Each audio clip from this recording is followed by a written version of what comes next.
Hello friends, welcome to my YouTube channel Apex Chess Academy. I am FIDE instructor Hemal Thanki. Today's our topic is isolated double pawn. First of all, we'll discuss the drawbacks of isolated double pawns. The first drawback is the few squares, especially in front of these double pawns, will remain weak for the rest of the games. Opponent's pieces may occupy the outpost in front of these pawns. The attacker king can approach towards these weak double pawns, and the attacker will achieve the piece superiority. These four drawbacks when you are playing with double pawns.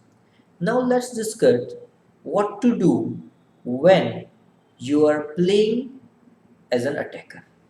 So just let's make a to-do list as an attacker. Okay, so normally the attacker should eliminate the queens from the board to stop any kind of counterplay, because queen is the most attacking piece which can generate counterplay. The second thing, as an attacker, we should eliminate the maximum pieces and enter into the end game again to stop counterplay. The third thing that attacker should do is to activate the king towards this double pawn and touch one of these weaknesses, so that the defender should keep at least one of the piece to defend these weaknesses. By this means we will achieve piece superiority because we have one extra piece to launch an attack.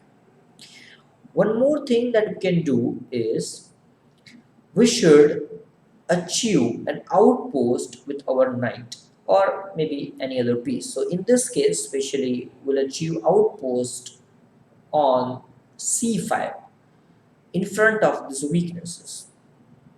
What we should do, we should eliminate one of these rooks to achieve c5 as an outpost for the knight. And finally, the king pawn ending is also winning for black.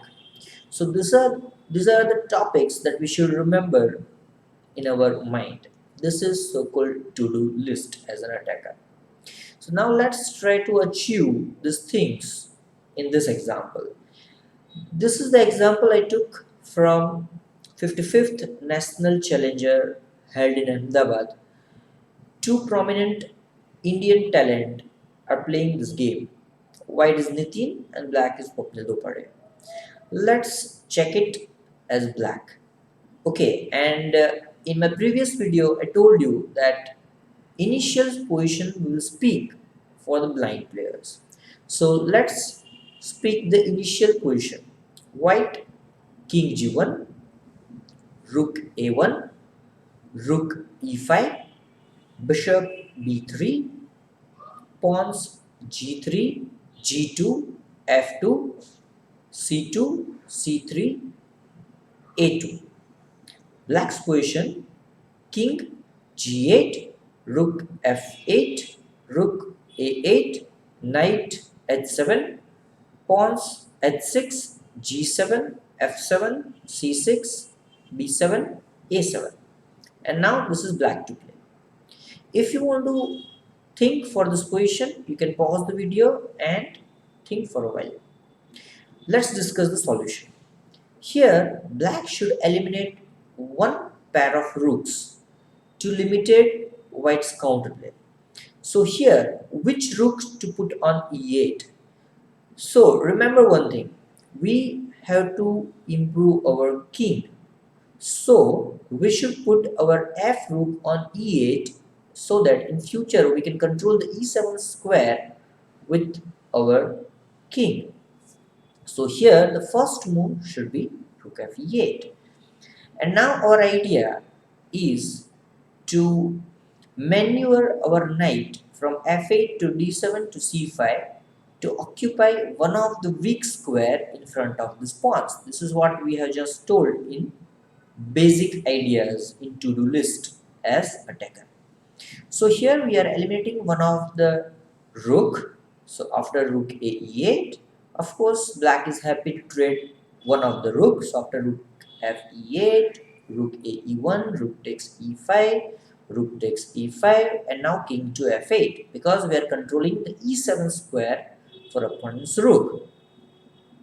Okay, now f3, and now f8 square is controlled with the king. So now our knight should reach to d7 via f6. Knight to f6, king f2, and now knight to d7. Okay, rook to h5, and now we are improving our king with king e7.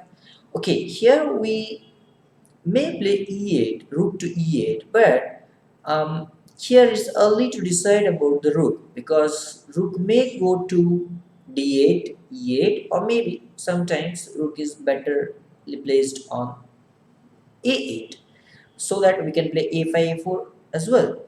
So first of all, black is improving his king. Now after g4, g5 might be a threat, so we should stop this counter play. So black is playing f6, f4, and now a5. This is the point that black has kept his rook on a8 for the longer period of time, so that now black can play a4. Okay, now a3. So white is keeping a space for his bishop. Now king d6, rook h1, and now finally rook to e8. So black is putting his rook on a open file, and now black is ready to penetrate with king c5, even b5 a4, maybe knight c5, knight e4. So white is already ready. Now rook d1 check, king c7. So white is also ready with this check, so that we cannot play king c5. Okay, so now what should we do as black? So we should put our knight on c5, king to b6, maybe king b5, a4, and we should penetrate on queen side. Okay, so here if white goes for rook d4, we can play knight c5, and say if king f3, then we can play rook to e1. So this is how we can play. Instead of rook d4 in game, white played rook to e1. So white is trying to eliminate one pair of rook to sustain. But still, this won't be possible, because after rook takes e1, rook takes e1, knight c5. So now the threat is knight e4 in order to win the c3 pawn. Okay, and now if king e2, then knight e4, and now still you can see king d3 is made by knight f2 check, wins the g4 pawn. King e3 won't help, because it simply wins knight into c3, and in game c4 was played, but which is a mistake because of simple a4, and black is going to win this bishop. So simple. So when your opponent has double pawn, this is the way to proceed. This was the very basic example that we have seen. In our part 2, we'll see the whole execution when your opponent has double pawn. So let's check the second example. So if you have liked this video, don't forget to subscribe and click on the notification window to see my future videos on Apex Chess Academy. Thank you, friends.